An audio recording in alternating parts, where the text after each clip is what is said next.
ẹ káàbọ̀ sórí ìkànnì wọn fọbalẹ̀ fún dáadáa fídíò tó ń ṣe ẹgbẹ́ wa a sì máa plẹ̀ fún ẹ̀wọ̀ ẹ̀wọ̀n àkọ́kẹ́ fìdílé àbí kẹ́ fìdílé ẹ̀kọ́ kẹ́ máa bá wa ká lọ bọ́ ìtúpẹ́ ẹ̀pẹ̀ àṣírí nínú fídíò ẹ̀wọ̀ gẹ́gẹ́ bẹ́ẹ̀ tí mo pé táwọn bá ti rí àwa kì í sọ ẹ̀wọ̀ ẹ bá wa subscribe kí lè máa jẹ àǹfààní kọ́ńtẹ́ẹ̀tì wẹ́lẹ̀ lágbo òṣèré ẹ̀wọ̀ láìfò papọ̀lọ̀ pẹ̀lọpẹ̀jù fídíò náà rèé ẹ̀ka sojú abẹ́ ń kó. ṣé bí bàbá wa ò ní Risha kẹ́sì ọba kó jẹ́ kó pẹ́ẹ́pẹ́ẹ́pẹ́ o bàbá ìrùkẹ̀rẹ̀ kó jẹ́ títí kó dọ́kí ní. ọdún ifá tí wọ́n ṣe kọjá láti rí tí bàbá ti sọ̀rọ̀ tí wọ́n dẹ̀ ké gbàjarè pé gbogbo ẹ̀yin oníṣẹ̀ṣe pátápátá iyán ti dàtúgún ọbẹ̀ dàtúnṣe. mo bá wọn wà lára àwọn tó gbé fídíò yẹn àbí ó ti gbàgbé ni last week ló ìṣẹ̀lẹ̀. ọ̀rọ̀ yẹn ti ń wọnú ara wọn ni mo ní etí tó gbà lọ́ngbà yẹn ẹ ní láti gbọ́ àbọ̀ ibi tí ọ̀rọ̀ yẹn dé dúró. àwọn oníṣẹ̀ṣe náà ti wá ṣe kí ni wọ́n ti jẹ́ bàbá wa Ọọ̀ni Risha wọ́n ti jẹ́ wọn ní ipe bẹ́ẹ̀ ni o àwa náà a mọ̀ wípé a ní láti fi nǹkan ìṣẹ̀ṣe ká fi pàdé àwọn ọmọ olóbùkù wọ̀nyí ṣùgbọ́n a rí àwọn kan láàrin wa níbi tá a ti ń wá solution ó tiẹ̀ máa ṣe kò ní ṣe tí ẹ̀já dánwò náà ṣùgbọ́n a ti rí àwọn ọmọ àlè àárín wa kan wọ́n ti bẹ̀rẹ̀ wọ́n ní rání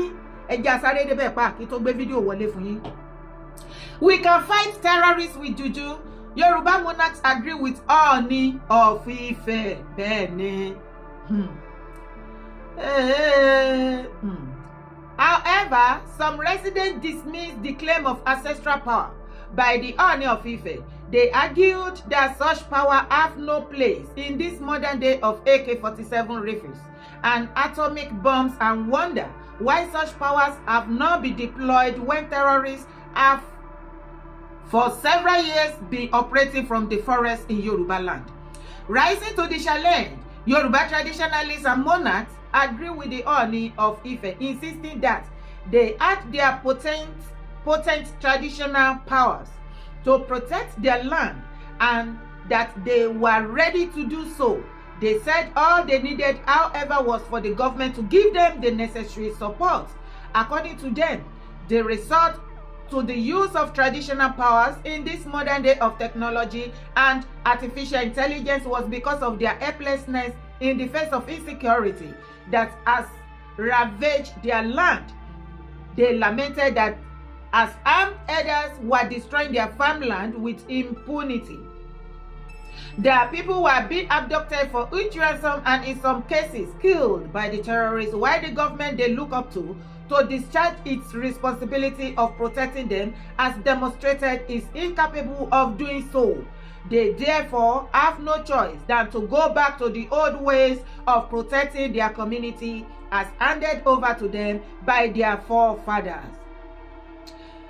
The Olojudo of Ido and former chairman Ekiti State Council of Traditional Rulers Oba Ayorinde Ilori Faboro said traditional spiritual means could be used to tackle insecurity and such power remains effective when properly applied. Our native means are very potent and effective for people who know how to use it and where to do the original thing. Lọ́rọ̀ kan ṣá, ọ̀rọ̀ yẹn ti di woro sí woro láàrin gbogbo ọmọ kó o tó ajíire báyìí. Ìgbà tí bàbá Ọọ̀ni pé àwọn èèyàn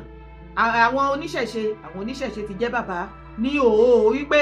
tó bá ti yé eégún bàbá Ọọ̀ni ó ti yá ọ̀rẹ́ àwọn náà ó ti wá tó àsìkò sí ẹni tó lóyin àtàpá àsìkò ti tó ẹni tó lẹ́yìn àrá wọn ní ibi tán bá rán àrá sí pẹ̀lú orúkọ kò ń ṣìnà àyìn alára ẹ bá wa pé ààrẹ òpìtàn of Ìbàdàn ẹ bá wa pé ó lóun lára tó dájú gbogbo ẹ̀ la máa kó papọ̀ níbi tá a bá dé ṣùgbọ́n tẹ̀lé mi wá wo fídíò náà. ẹ̀yin Ọ̀yọ́ state ẹ rò pé lọ́pọlọ ẹ̀yin ọmọ Ọ̀yọ́ state ẹ wọ̀nà àwọn bàbá yín nítorí bá máa create kalẹ̀ tí ó bá fi fọ yín ní future oníkan create o nítorí bá create tó máa avert future yín ẹ wọ̀nà wọn kàn máa create ìgbà tẹ kidnap àwọn ọmọ yẹn ní school ní bẹ́ẹ̀ lọ́jọ́ sí ẹ béèrè gbogbo tẹ́ fẹ́ àtọwọ́ ẹ̀dẹ̀ lẹ fẹ́ kí syria lọ ẹ fẹ́ kó stand ní Ọ̀yọ́ state ìgbà tí state governor of Ọ̀yọ́ state ò agree wọn san lásán wọn san anything but wọ́n gba àwọn ọmọ yẹn jáde lágídí lánàá ẹ̀dẹ̀ tún invite Gumi Sheikh Gumi ẹ invite wá sí Ìbàdàn ẹ debate ẹ sọ everything tán but lórí debate ni pé ẹ fẹ́ kí Sharia law ẹ fẹ́ kó stand ẹ mú pt Sharia law tán gbé lọ sí Kwara State ní last year tí Kwara State yarí pé àwọn ò fẹ́ ẹ jẹ́ kí sọ ọkàn fún yín ìgbà tí àyè ò gbà wọn mọ́ ní north ẹ wọ́n á wò pé ẹ̀ka wọn ń ta lẹ̀ Yorùbá ẹ jẹ́ kí n gbé yín débẹ̀ pẹ̀lú tó ń ṣẹlẹ̀ lọ́wọ́ ní north sí bandit wọn lọ kidnap àwọn ọmọ Boko Haram ṣe ni àwọn Boko Haram bá wọn náà o wọn wọ bẹ́ẹ̀sì wọn lọ ìyàwó náà dẹ̀ lọ kidnap àwọn ọmọ wọn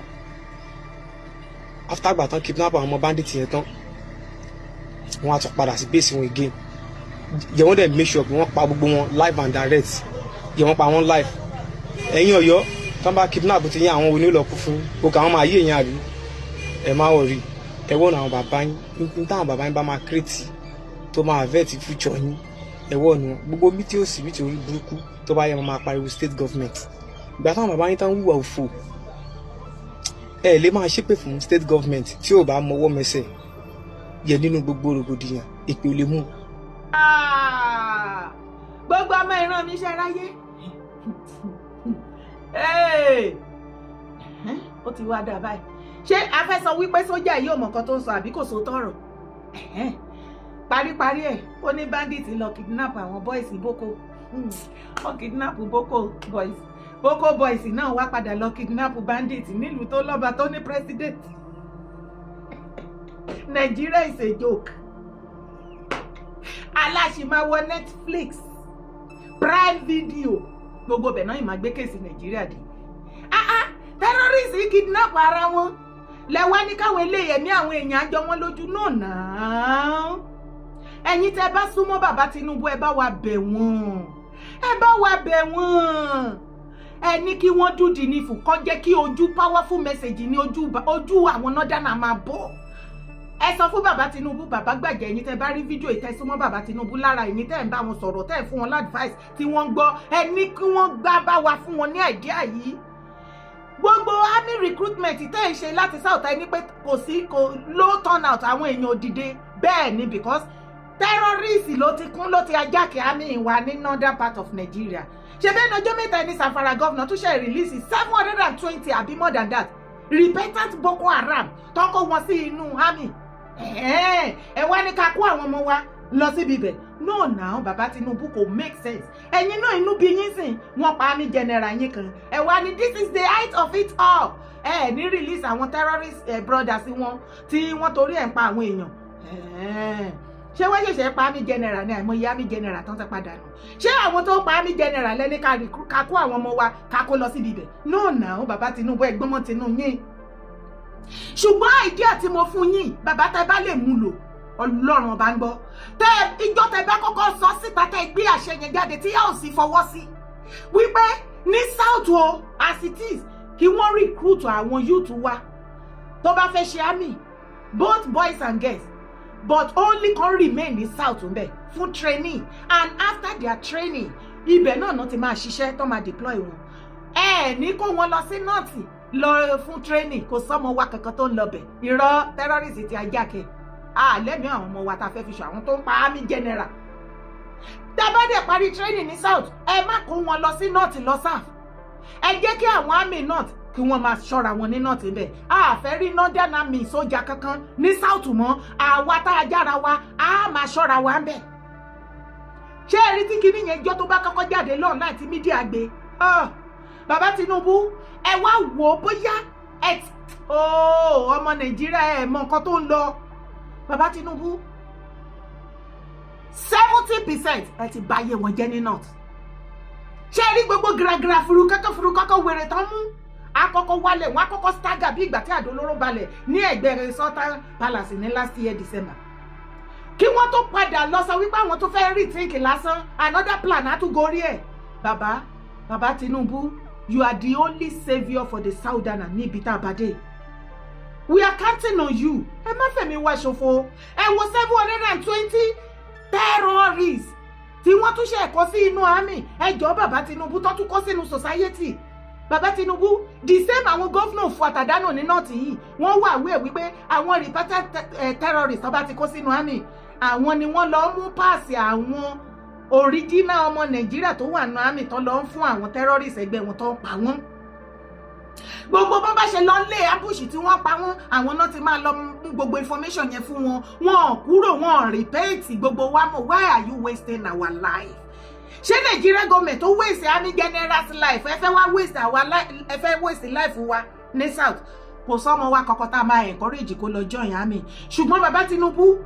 kí ẹ tó sùn gbàgbé o, kí rán yín létí, he who controls ọ̀pá tàtàtà controls the government, and that is what the Northern Caliphate are doing. Oh, na ṣe halẹ̀ mọ́ gbogbo Nigeria. That is the power and the weapon tí wọ́n fi ti political power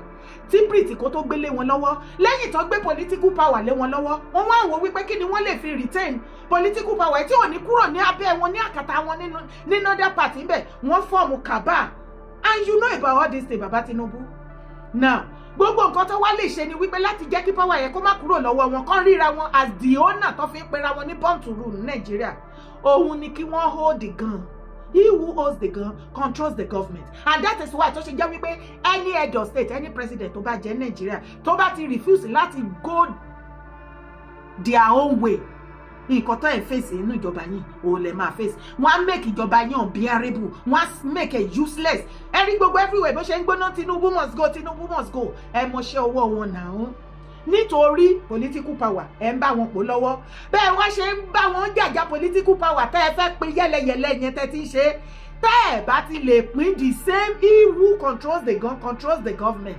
Tẹ́ ẹ bá ti lè ṣe nǹkan tí mo sọ yìí pé kẹ́ recruit kẹ́ sọ fún wọn pé ní South àwa náà ti fẹ́ máa ṣe ti wá ń bẹ̀. Wọ́n gbé àmì North wá sí South mọ́, wọ́n dẹ̀ gbé àmì South lọ sí North mọ́. Kẹ́ wá wò bí ẹ̀ ti báyé wọn jẹ́. Finally tí wọ́n ta nìyẹn. Ogún dé nìyẹn. Wọ́n mọ̀ pé tó bá try ẹni tí ikú pakú jẹ́. Àwa tún wá rí àwọn ọmọ àlè olórí burúkú máa ṣàǹfààní láàrin ilẹ̀ Yorùbá. Bàbá Ọọ̀ni tún ké gbàjarè ẹ wòye ìgbà tá ti ń kó fún bàbá. Wípé bàbá ṣé ẹ fẹ́ sọ pé ẹ gbọ́ gbogbo nǹkan tó ṣẹlẹ̀ ẹ dá sí. Nǹkan tí bàbá dẹ̀ mọ̀ àwọn olórí gbogbo traditionalist nílẹ̀ Yorùbá, olórí oníṣẹ̀ṣe ní gbogbo ilẹ̀ Yorùbá ní South West. Bàbá níbi Ifá ọdún, wọ́n dé ọdún Ifá. Wọ́n dẹ̀ gbé gbogbo àwọn oníṣẹ̀ṣe pé nǹkan tó ní kálukú bá ní, ìwọ tó ní Ọ̀ṣun, ìwọ tó ń bọ Ṣàngó, ìwọ tó ń bọ Ọ̀rúnmìlà, Onífá, èyíkéyìí ó yá àsìkò ti tó. Àwárí ẹ̀yin ojúlówó olórúkọ ọmọ àlè kan. Ẹ tó ti sá irọ́ ni ìṣẹ̀ṣe ò lè ran bọ́ǹbù, ìṣẹ̀ṣe ò lè kojú AK-47, ìṣẹ̀ṣe ogun ò lè ṣe anything. Kí ló dé láti ọdún ìtàn tí ń operate nílẹ̀ Yorùbá, kí ló dé tán lò ṣẹ̀ṣe? Àwọn tó ní ìṣẹ̀ṣe tán bá wá sọ wípé wọ́n ti jí, wọ́n sùn gbà yẹn, wọ́n wá ti jí nísìn. Ewo wà tí ẹ bẹ́ẹ̀ ó tiẹ̀ máa parí ẹ̀, ó máa kojú bọ́ǹbù, kò ní kojú AK-47. ṣe bẹ́ẹ̀ tí ẹ̀ sì jẹ́ ká lò ó. Ọmọ akú ọmọ ayé tí èsì já kọ́ lọ́mọ kí owó ọmọ ṣọ́ṣẹ́ pè fún ẹ̀yin kan nínú ìran Yorùbá yìí ni. Ọlọ́run ẹ̀yin èèyàn mi kílẹ̀ yín náà rí sí. Ẹ ti mọ̀ pé ibẹ̀ nìkan kan là ń lọ. Wọ́n ní Fulani settlers abandon southern community, cite ethnic profiling. Many Fulani settlers in the southern part of the country are quietly abandoning communities they have lived in for decades over alleged ethnic profiling and rising insecurity. Findings showed that many Fulani settlers in the southeast and southwest are either fleeing or being forced out of the community they have lived in for years, as host communities accuse them of complicity in terrorism and banditry. Some of the settlers disclosed that many of them were facing hostility while their cattle have been stolen, a development that has triggered a gradual migration of herders and cattle breeders to West Africa country and other locations perceived as safer. Lọ́rọ̀ kan ṣá, ohun tó ń jẹ́ kó yé wa tèmi ń bí sí ni wípé ẹnu ọjọ́ mẹ́ta lórí ọ̀rọ̀ Ọ̀yọ́ tó ṣẹlẹ̀ tí gbogbo everybody ti bọ́ sí tatúyáyá. Mo dúpẹ́ lọ́wọ́ gbogbo ẹ̀yin original ọmọkọ ilẹ̀ Yorùbá tí ẹ jẹ́ kí ẹ gbàgọ̀jẹ̀, tí ẹ jẹ́ kí àwọn kan máa sọ wípé Fúlàní kan ó ti pẹ́ tó ti ń gbé bẹ̀ kò lè ṣe nǹkan kan. Ṣèbí lára olórí àwọn Saki Fúlàní ní Ògùn, òun làwọn ọmọ ẹ̀ ń practice kidnapper tó ń jọ ń gbowó ńgbà tán lọ ilé ẹ̀ tán bá àpò tán lọ fi san owó tó sọ pé òun ò mọ̀ pọ́n sì ń ṣe àtijọ́ táwọn ọmọ ẹ̀ ti ń ṣe ṣé ó bọ́ síta kó sọ̀rọ̀. Ìwọ wá sọ wípé àwọn tó ti ń gbé látọ̀dọ̀ yín láti yọdún yìí ẹ mọnú wọn ẹ mọra wọn, àwọn tó máa pa ẹ́ olówó yẹn. Ṣùgbọ́n kí àlàyé mi kó lè yẹ kó lè mọ̀ wípé Fúlàní ní àjẹ́ndà burúkú lọ́wọ́lọ́wọ́, gbogbo tactics ọ̀nà tó tún fẹ́ gbé gbà gbogbo new plan àti strategy tí àwọn Fúlàní olóbùkù yìí tí wọ́n tún gbé kíní gbà wá fi ti ara ẹ̀ gbọ́. A new WhatsApp group that will be created by the Fulani terrorists, and they are going to use this WhatsApp group to communicate the people that is going to be giving them vital information about their victims and some government officials that are actually their targets. This WhatsApp number shall have some particular number of members, and these members are going to be highly paid as the Lord lives. They are going to be highly paid. They are going to be paid millions monthly, all right, to be partakers of this particular WhatsApp group. The Nigerian military will lose a lot of men to the Fulani group, to the terrorist group, not by virtue of battle, no, but by virtue of negotiation. Banditry in Nigeria will become a very, very big lucrative business to many Nigerian youths because of poverty, because of starvation, because of lack of funds to feed or to survive. Then, in less than 4 months from now, the ISIS group are going to join the Fulani group, the existing Fulani group in Nigeria, to further unleash the greater terror in Nigerian soil. This is going to happen in less than 4 months from now. Today is the 6th of June, 2026. There is a negotiation going on between the Fulani existing terrorist group in Nigeria and the ISIS for them to join them in Nigeria. And when this conversation gets successful, the Fulani group are going to introduce a new techniques in extracting ransom from their victims. The Fulani terrorists will implement new strategies towards conquering and Islamizing Nigeria and Africa at large. They shall start funding private organizations in Nigeria. They will start giving giveaway to Nigerian youths. In other words, trying to buy the mind of the youths and making them see what they are doing as though it is beneficial to them. They will start paying huge amounts to traditional rulers across Nigeria in order for them to get more allocation and dominate the forest. Huge number of Nigerian youths will start considering this banditry as a lucrative business. The Fulani agenda is to Islamize Nigeria because they know that if they can be able to get Nigeria, they will get the entire Africa Islamized. So the agenda has started already and they are on it. All you need to do is to realize the truth. And what is the truth? The government of Nigeria has no power. In the person of Tinubu, he has no power over the banditry. He's helpless, him himself, because of some particular things that he has signed as an agreement. So you have to protect yourself by yourself. For Fulani to succeed in Islamizing the whole of Africa, Nigeria is #1 country that is needed to do that successfully. Remember, Nigeria has the resources that it takes, it has the population that it takes for them to be able to capture the entire Africa sub-region. So for this reason, every African country should be able to support Nigeria in fighting the battle against terrorism, the fight against the headers, the fight against the Fulani headsmen and the terrorism that they are unleashing in the lives of Nigeria. Because if you feel you are safe from Fulani as other African country and it does not concern you, it is going to concern you. It's a matter of time. Ọ̀pọ̀lọpọ̀ gbogbo information ló ti gbọ́. Kò sí àṣàdànù gbogbo information. Ṣé ẹ understand àlàyé brother wa yẹn? Ẹ jẹ́ á dúró dédé, ẹ jẹ́ á múra wálẹ̀. Ní àfikún fídíò yìí, from a reliable source, mo fẹ́ kó farabalẹ̀ kó gbọ́ information yìí. Ǹjẹ́ ẹ jẹ́ mọ̀ wípé ọ̀pọ̀lọpọ̀ àwọn terrorists yẹn tí ọwọ́ bá bà, wọ́n máa mọ̀ fúnra lára wọn surrender. Àṣírí ló gbọ́ yẹn. Yes. Wọ́n máa ń jẹ́ kí ọwọ́ àbí kó bà wọ́n. kán kó wọn lọ sínú prison àìmọye tó wà ní kirikiri àti bẹ́ẹ̀ bẹ́ẹ̀ lọ iṣẹ́ náà lọ ṣe nínú bẹ̀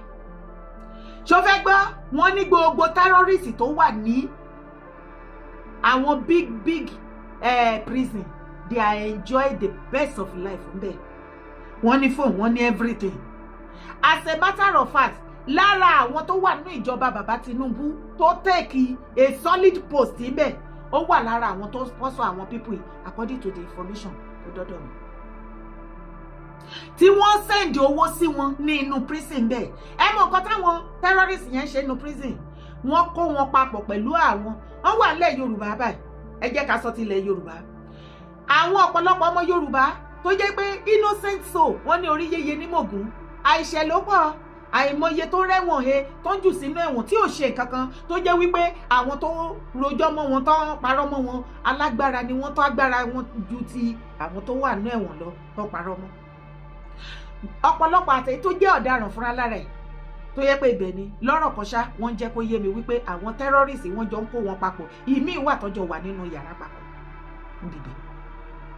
nínú ibi tó ti jọ fọ̀rọ̀ jomi tó rọrọ̀ àti oríṣiríṣi àwọn tó máa wá ń pè wọ́n visit àti the kind of life tí wọ́n live ń bẹ̀ náà fi mọ̀ wípé ìṣe ni wọ́n rán wọn wá wọ́n mọ̀ọ́mọ̀ jọwọ́lẹ̀ fún àmì Nàìjíríà tẹ́ bá ń gbọ́ tí àmì Nàìjíríà sọ pé ọwọ́ wọn ba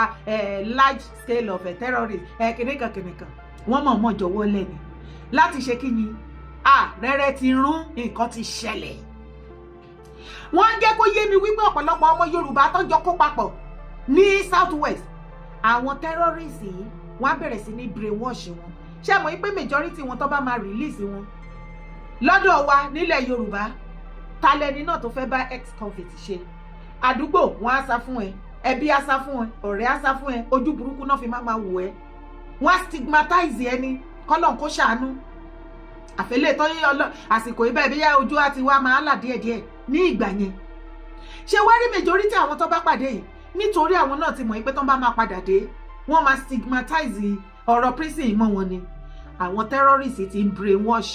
wọn á ti fún wọn ní telephone number other terrorist tí káyọ̀ lè mọ ogun tó ti jà nílẹ̀ Yorùbá ọ̀pọ̀lọpọ̀ ex-convict àwọn ni wọ́n operate kidnapping nílẹ̀ Yorùbá nísìnyí tó ti lọ join jihadist láti become jihadist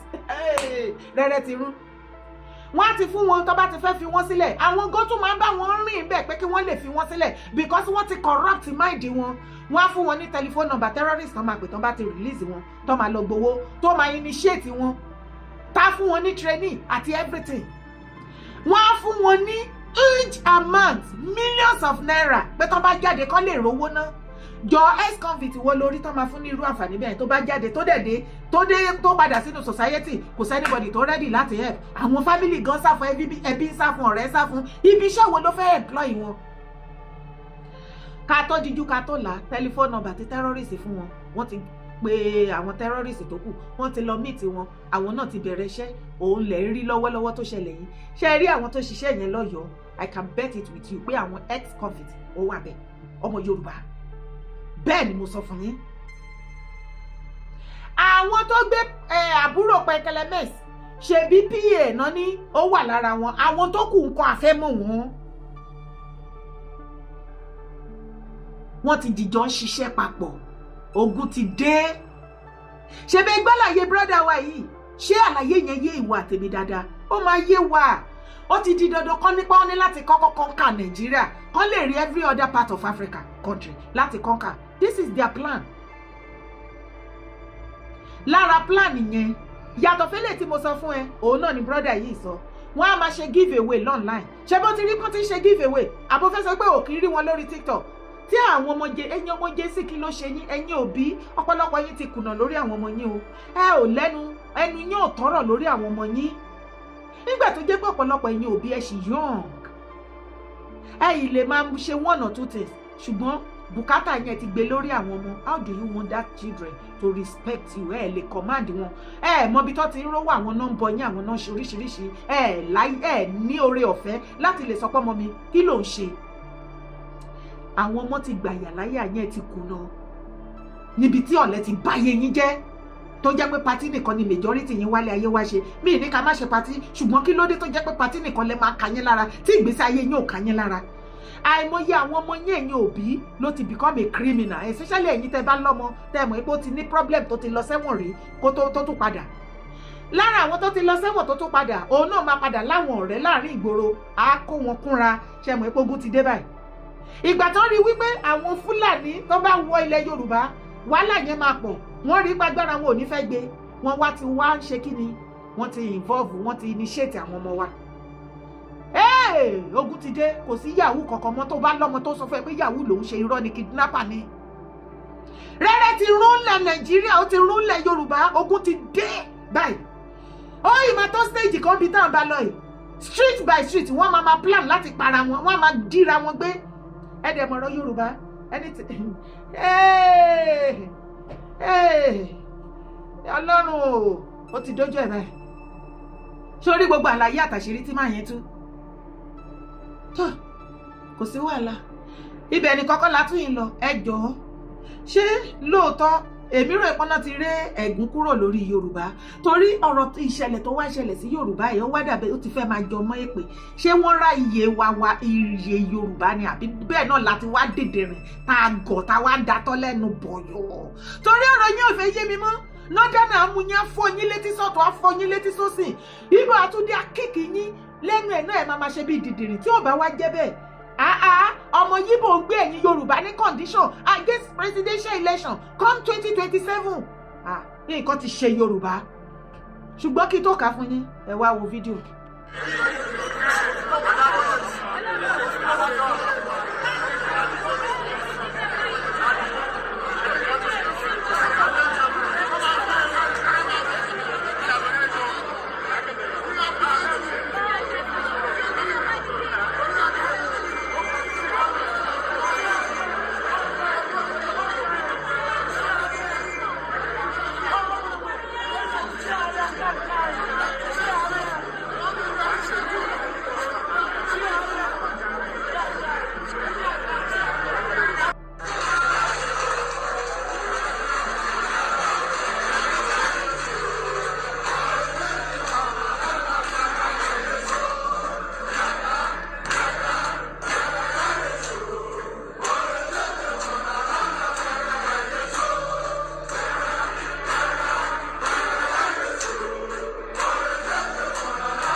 Kíkídé ọmọ Yíbò lọ́pọ̀ tó bẹ́ẹ̀ nínú prison. Nǹkan ṣe. Ẹ wá gbọ́ nǹkan tí àwọn Ìgbò Lagos State tán gbé yín ní condition yín ọmọ Yorùbá lórí ilẹ̀ bàbá yín. Ọ̀ọ́bì yín, àsọfún yín, àbòsí àtọ̀tẹ̀ máa tẹ̀yìn rì, ó ti ń tẹ̀yìn rì báyìí sìn. Breaking. Igbos in Lagos issue ultimatum to APC ahead of 2027 election. Igbo stakeholders in Lagos have handed the ruling All Progressive Congress APC a list of non-negotiable conditions, warning their failure to comply means